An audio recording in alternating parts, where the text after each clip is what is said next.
जी welcome back students. अब इसमें हम ट्रांसफार्मर के कुछ जो है इम्पोर्टेंट पॉइंट इससे रेलेवेंट पहले डिस्कस करेंगे। Transformer works only on AC, never on DC. It can increase और डिक्रीज आइदर वोल्टेज और current but not both simultaneously. यानी दोनों चीज़ों का, अगर वोल्टेज को बढ़ा रहा है तो at the same time current को नहीं बढ़ा सकता, अगर करंट को बढ़ा रहा है तो at the same time voltage को नहीं बढ़ा सकता। Primary and secondary are linked magnetically, वैसे एक दूसरे से सेपरेट होती हैं लेकिन मैग्नेटिकली लिंक होती हैं।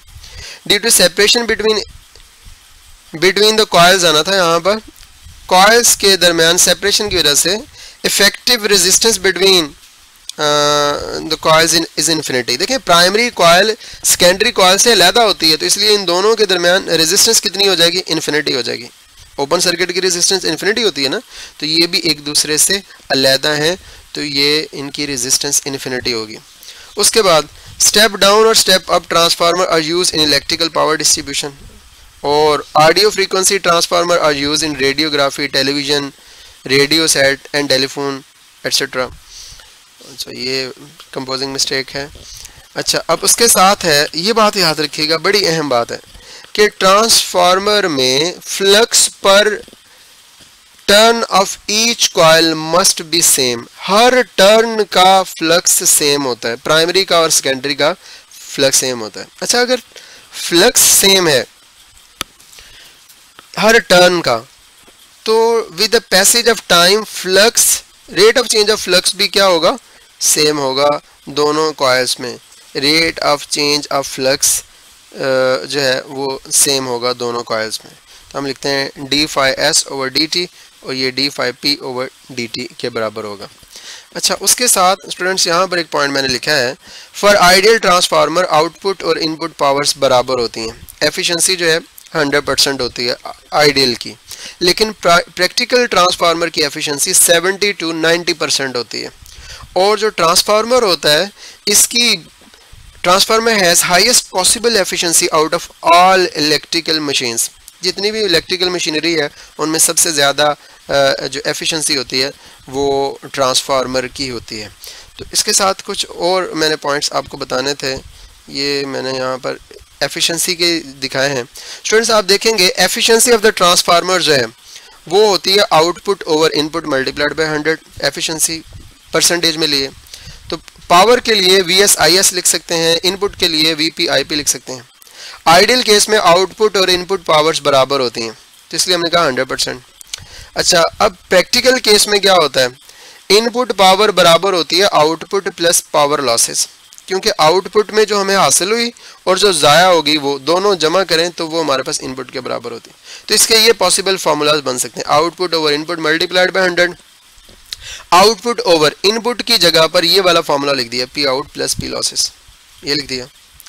या फिर आप आउटपुट की जगह पर ये लिख सकते हैं, कैसे लिख सकते हैं, देखें ये पी आउट इधर रहने दें, ये पी लॉस को उठाकर उधर ले दें, तो P in minus P loss over P in multiplied by 100। तो ये पॉसिबल एफिशिएंसी के जो है वो फार्मूलाज हैं जो आपसे पूछे जा सकते हैं, यूज़ हो सकते हैं। उसके बाद है हमने डिस्कस करना है अल्टरनेटिंग करंट को।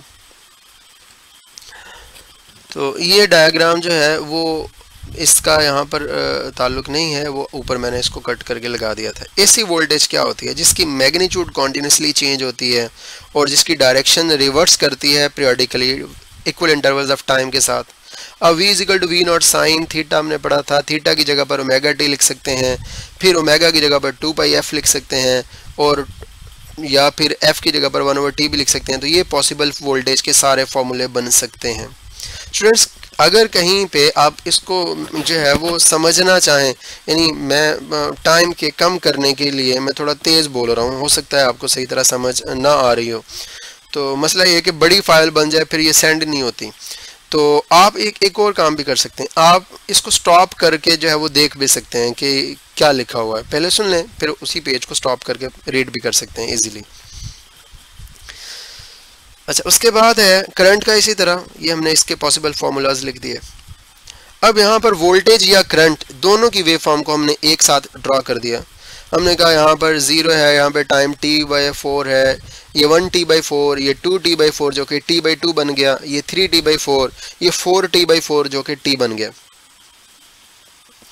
यहाँ पर एंगल π/2 या 90 डिग्री है, इस जगह पर हम इसको 180 डिग्री या पाई लेते हैं, और यहाँ पे 270 या 3π/2 रेडियन लेते हैं, यहाँ पे 360 या 2π लेते हैं। यहाँ पर वोल्टेज या करंट का पॉजिटिव पीक है, और यहाँ पर वोल्टेज या करंट का नेगेटिव पीक है, वैल्यू है, ये दोनों के लिए, करंट के लिए भी। हमने क्या कहा, number off peak values voltage या करंट की वो दो हैं, एक ये है, एक ये है। फिर हमने कहा number of time zeros values, तो टाइम या वोल्टेज कितनी दफ़ा ज़ीरो होते हैं, तो 2 दफ़ा। ये नहीं काउंट करना, देखें काउंटिंग ज़ीरो से नहीं होती, 1 2 3 4, हम उसमें ज़ीरो तो नहीं काउंट करते ना, ज़ीरो से आगे काउंटिंग करते हैं, तो इसलिए इसको नहीं काउंट करेंगे। हम कह रहे हैं कि कितनी दफ़ा ये ज़ीरो हो रहा है, तो 1 और ये 2 दफ़ा ज़ीरो हो रहा है। तो वोल्टेज और करंट एक साइकिल में 2 दफ़ा ज़ीरो होते हैं। Number of time polarity changes, positive से नेगेटिव या नेगेटिव से पॉजिटिव, पॉजिटिव से नेगेटिव कितनी दफ़ा चेंज होती है एक साइकिल में, एक साइकिल की बात हो रही है, ये 1 दफ़ा चेंज हुई है, तो हमने लिख दी 1। फ्रीक्वेंसी ऑफ एसी वोल्टेज और current in Pakistan and India वो है 50 हर्ट्ज। अच्छा, maximum value in F hertz, क्या मतलब इसका, इसका मतलब यह है इस लाइन का कि एक फ्रीक्वेंसी में करंट कितनी दफ़ा मैक्सिमम वैल्यू हासिल करता है, ये इस छोटे से पॉइंट का मतलब। तो वो जितनी फ्रीक्वेंसी होती है उसका डबल हासिल करता है, क्योंकि हमने यहाँ पे लिखा है पीक वैल्यूज 2 होती हैं एक साइकिल में, अगर 2 साइकिल हैं तो 4 हो जाएंगी, 3 है तो 6 हो जाएंगी, यानी जितनी फ्रीक्वेंसी होगी उसको हम 2 से मल्टीप्लाई कर देंगे, 2f, तो 2 multiplied by 50 is equal to 100, तो यानी 100 टाइम्स वोल्टेज या करंट मैक्सिमम होंगे पाकिस्तान में। तो जितनी फ्रीक्वेंसी है उसके लिहाज से मल्टीप्लाई करके देख लेंगे। Number of zero values in, अगर हमारे पास फ्रीक्वेंसी दी है और उससे पूछा है कि नंबर ऑफ जीरो वैल्यूज कितनी है, जो है कितनी दफ़ा करंट या वोल्टेज जीरो हुआ है, तो हम कैसे कैलकुलेट कर सकते हैं, 2 को फ्रीक्वेंसी से मल्टीप्लाई कर दें, आपके पास आ जाएगा। फिर number of polarity changes in frequency F hertz, frequency दी है और उससे मैं पूछा है कि पोलैरिटी इसमें कितनी दफ़ा चेंज होगी, तो देखें ये अगर 1 सेकंड में 1 साइकिल बनता है तो फ्रीक्वेंसी है 1 हर्ट्ज, और इस 1 हर्ट्ज में पोलैरिटी 1 दफ़ा चेंज हुई, और 1 साइकिल में पोलैरिटी 1 दफ़ा चेंज हुई, और 2 साइकिल्स में 2 दफ़ा, 3 साइकिल्स में 3 दफ़ा। तो आप यहाँ पर ये थोड़ी सी मिस्टेक हो गई है, ये f/2 नहीं आएगा, जस्ट f आएगा। स्टूडेंट्स इसको जहन में रखेंगे, यहाँ पर f आएगा, ये f/2 नहीं आएगा। यानी जितनी फ्रीक्वेंसी होती है करंट या वोल्टेज की, जो पोलैरिटी के चेंज होने का टाइम है वो भी उतना ही होता है, f/2 नहीं होगा। स्टूडेंट्स इसको ये जहन में रखेंगे। अच्छा, उसके बाद है इंस्टेंटेनियस वैल्यू, वक्त के किसी भी लम्हे वोल्टेज या करंट की जो वैल्यू होती है उसको इंस्टेंटेनियस वैल्यू कहते हैं। I = I0 sin थीटा, यहाँ पर I इंस्टेंटेनियस वैल्यू है, I0 पीक वैल्यू है। इसी तरह V = V0 sin theta, V0 peak value, V instantaneous. अच्छा, ये इस फार्मूले के ज़रिए से अगर आप देखें इस √2 को उधर ले जा सकते हैं, तो VRMS √2 लिख सकते हैं, तो हमने लिखा √2 VRMS और साथ में ये वाला sin थीटा वैसे का वैसे ही। इस तरह करंट को भी लिख सकते हैं, इस I0 की जगह पर हम √2 IRMS लिख सकते हैं और sin थीटा भी लिख सकते हैं। फिर उसके बाद हमने कहा पीक वैल्यू कौन सी होती है, पीक वैल्यू जो होती है मैक्सिमम वैल्यू वोल्टेज या करंट जो हासिल करता है, ये यहाँ पर शो किया हमने। और पीक टू पीक वैल्यू क्या है, ये पॉजिटिव और नेगेटिव पीक वैल्यूज का जो सम है इन टर्म्स ऑफ मैग्नीट्यूड। तो हम कितना लिखेंगे, V0 + V0, 2V0 आ जाएगा। करंट का अगर देखेंगे I0 + I0, 2I0। एवरेज या मीन वैल्यू उसको हम 0 लिखेंगे, क्योंकि जितना पॉजिटिव V0 है उतना ही नेगेटिव, इनका मीन लें V0 प्लस और साथ में नेगेटिव V0 डिवाइडेड बाय 2, तो आंसर 0 आ जाएगा। तो हमने कहा ये मीन वैल्यू अल्टरनेटिंग वोल्टेज की भी 0 होती है, अल्टरनेटिंग करंट की भी 0 होती है। अच्छा, मीन स्क्वायर वैल्यू वो कैसे लेंगे, हम मीन स्क्वायर वैल्यू हम लेते हैं, देखें ये एक साइकिल जो है उसका एक हिस्सा है, आगे भी ऐसे ही जो है वो ये परफॉर्म हो रहा है जस्ट रिवर्स डायरेक्शन के अंदर। तो हम यहाँ पर मीन लेते हैं, mean square value in 2 points का। तो मीन स्क्वायर कैसे लेंगे? मीन स्क्वायर ले रहे हैं हम इनिशियल वैल्यू 0 और मैक्सिमम वैल्यू इसके दरमियान। तो हमारे पास आ जाएगा 0 का स्क्वायर प्लस आई नॉट का square divided by 2, I nought square over 2 आ जाएगा। इसी तरह यहाँ पर V nought square divided by 2 आ जाएगा। रूट मीन स्क्वायर वैल्यू कौन सी होती है? The square root of the mean square value of AC voltage और करंट, या फिर हम कहते हैं the effective value of AC voltage और करंट ओवर अ साइकिल। तो इसका फॉर्मूला हमने पढ़ा था 0.707 वी नॉट और इसका 0.707। अच्छा, अगर यहाँ पर एक बात बता रहा हूँ, अगर वोल्टेज 100 वोल्ट है तो उसकी आरएमएस कितनी आएगी? 70.7। तो अप्रॉक्सीमेटली कितना हो जाएगा? 0.7 को अब ख़त्म करें, 71 वोल्ट रीड करेगा उसको। अगर वोल्टेज की पीक वैल्यू 100 वोल्ट है तो उसकी आरएमएस वैल्यू 71 है। इसी तरह करंट में तो हम ये कहते हैं कि आरएमएस वैल्यू अप्रॉक्सीमेटली 71% होती है कितनी वैल्यू का? पीक वैल्यू का।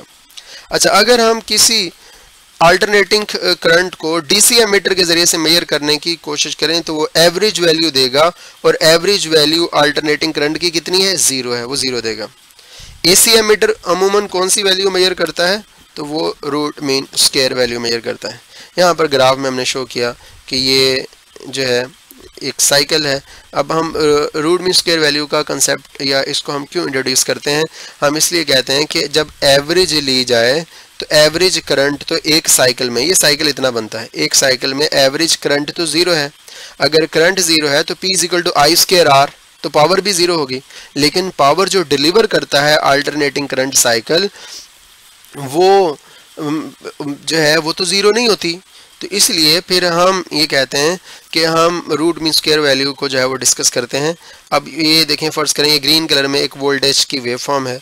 जब हमने इसका स्क्वायर लिया तो ये वेव फॉर्म सारी की सारी नेगेटिव वाली भी पॉजिटिव होगी, ये ऊपर चलेगी ऐसे, वी नॉट स्क्वायर यहाँ पर नेगेटिव हिस्सा भी पॉजिटिव हो गया। जब हमने अब यहाँ पर इसका और इसका मीन लिया, आप इस लेवल को देखें, इस लेवल और इस लेवल का मीन लिया तो कैसे लेंगे? यहाँ पर हमने लिया है 0 का स्क्वायर, ये 0 है, मीन स्क्वायर लिया हमने 0 का स्क्वायर। अगर हम मीन स्क्वायर वैल्यू लें, यहाँ पर 0 का स्क्वायर और यहाँ पर मैक्सिमम वोल्टेज का स्क्वायर डिवाइडेड बाय 2, तो ये आ जाएगा V nought square divided by 2। ये हाफ के बराबर है। देखें जितना ये लेवल है ये उसका, ये डॉटेड से यहाँ तक देखें ये हाफ है, इसको हमने कहा 1/2 वी नॉट स्क्वायर। अगर आप उसका ये जो वोल्टेज की वैल्यू दिखाई गई है, ये पीक वैल्यू दिखाई गई है यहाँ से लेकर यहाँ तक, और ये जो लाइन खींची है ये वैल्यू कौन सी है? ये आरएमएस वैल्यू है। और आप साइकिल से भी अंदाज़ा लगा सकते हैं आरएमएस वैल्यू तकरीबन 70%, 71% है। अच्छा स्टूडेंट्स, एक और बात याद रखेंगे, डीसी करंट किसी वायर में जितनी जो है वो एनर्जी प्रोड्यूस करता है, अल्टरनेट या पावर डिलीवर करता है, अल्टरनेटिंग करंट की इफ़ेक्टिव वैल्यू जो है वो उतनी डीसी करंट के बकदर जो है वो पावर या एनर्जी डिलीवर कर पाती है। फर्ज करें एक वायर है, उसमें 100 एम्पेयर का डीसी करंट पास कर रहा है। अब जितनी एनर्जी वो डिलीवर करेगा, 100 एम्पेयर का एसी करंट जो है उतनी डिलीवर नहीं करेगा, बल्कि हम ये कहते हैं अगर एसी की पीक वैल्यू 100 एम्पेयर है तो उसकी आरएमएस वैल्यू तो 71 एम्पेयर बन जाएगी अप्रॉक्सीमेटली। तो ये 71 एम्पेयर 100 एम्पेयर से कम हो गया। डीसी 100 एम्पेयर था और एसी कितना है? 71 एम्पेयर। तो इसलिए एसी उतनी एनर्जी डिलीवर नहीं करेगा जितनी डीसी डिलीवर करेगा। तो एसी फिर डीसी के बराबर कब करेगा? अगर एसी की आरएमएस वैल्यू भी 100 एम्पेयर हो तो वो डीसी के बराबर एनर्जी डिलीवर या डिसिपेट करेगा। तो आज के लिए स्टूडेंट्स इतना ही काफ़ी है। आप लोग मुझे अपना फीडबैक ज़रूर दीजिएगा। अगर कोई चीज़ नहीं समझ आई तो वो भी जो है वो हम डिस्कस करेंगे इंशाल्लाह। कल दोबारा मैं आपके क्वेश्चंस का आंसर भी कोशिश करूँगा देने की, और कोई भी इसमें जो इम्प्रूवमेंट्स हो सकती हैं आप मुझे जो है वो मैसेज करेंगे, फीडबैक ज़रूर देंगे कि ये कैसा रहा, ताकि फिर उसके ये तकरीबन 2 दिन लगे हैं। कल से मैंने इसको कंपोज किया है, मुख्तलिफ़ जगहों से इसको जो है वो मैंने लिया है। तो आज के लिए इतना ही काफ़ी है। कल आप लोगों का इंशाल्लाह, कल तो नहीं परसों इंशाल्लाह टेस्ट होगा। अगर कल बन सका तो मैं फिर कल आपको सेंड कर दूंगा, नहीं तो फिर 2 दिन तो लगेंगे, तो फिर परसों इंशाल्लाह मैं आपको टेस्ट जो है वो सेंड करूंगा। फिर की भी परसों ही डिस्कस हो जाएगी इंशाल्लाह।